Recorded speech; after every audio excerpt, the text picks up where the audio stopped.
പ്രഭാത കാഹളം യേശുവിനോട് കൂടെ ഒരു നിമിഷം. ഇന്ന് നാം ചിന്തിക്കുന്നത് സദൃശവാക്യങ്ങൾ 17-ാം അധ്യായം 14-ാം വാക്യം.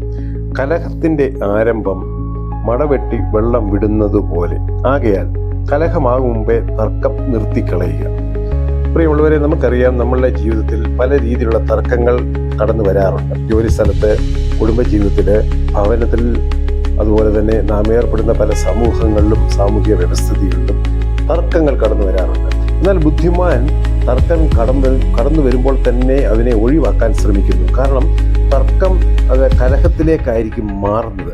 കലഹം പലപ്പോഴും നമ്മുടെ ബുദ്ധിയെ അഫലമാക്കുകയും അവിവേകത്തിലേക്ക് നമ്മളെ എത്തിക്കുകയും ചെയ്യും. എന്നാൽ ജ്ഞാനികളിൽ നമ്മളെ ഓർപ്പിക്കുന്നത് ഈ കലഹത്തിന്റെ ആരംഭം മടവെട്ടി വെള്ളം വിടുന്നത് പോലെ ആയിരിക്കും. അതായത് കുട്ടനാടൻ പ്രദേശങ്ങളിലുള്ളവർക്ക് നല്ലപോലെ മനസ്സിലാകും. മടവെട്ടി വെള്ളം വിടുമ്പോൾ അതിൻ്റെ ഒഴുക്കും അതിൻ്റെ തീവ്രതയും അതിൻ്റെ ശക്തിയും അവർക്ക് മനസ്സിലാകും.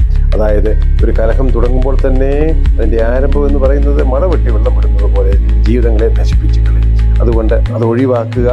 കലഹമാകും മുമ്പേ തർക്കം നിർത്തിക്കളയണം. നമ്മുടെ സമാധാനം നമ്മുടെ ഭവനത്തിലുണ്ടാകും, കുടുംബജീവിതത്തിലുണ്ടാകും, ജോലി സ്ഥലത്തുണ്ടാകും. പ്രാർത്ഥിക്കാം. പ്രിയ കർത്താവേ, നിന്റെ മക്കൾക്ക് അവരുടെ ജീവിതത്തിൽ തർക്ക വസ്തുക്കൾ, വിഷയങ്ങൾ വരുമ്പോൾ അതിനെ തടഞ്ഞു കളയുവാനും നിർത്തിക്കളയുവാനും സഹായിക്കണമേ. ബുദ്ധിയോടുകൂടി, ജ്ഞാനത്തോടുകൂടി അതിനെ നേരിടുവാൻ സഹായിക്കണമേ. യേശുവിൻ നാമത്തിൽ തന്നെ ആമേൻ. God bless you. തർക്കങ്ങളെ ഒഴിവാക്കാം. സമാധാനം ഭവനത്തിലും കുടുംബജീവിതത്തിലും ഉണ്ടാകട്ടെ. നമുക്ക് പ്രാർത്ഥിക്കാം. വീണ്ടും നമുക്ക് കൂടി വരാം. തിരുരക്തം നമുക്ക് കോട്ടയായിരിക്കട്ടെ.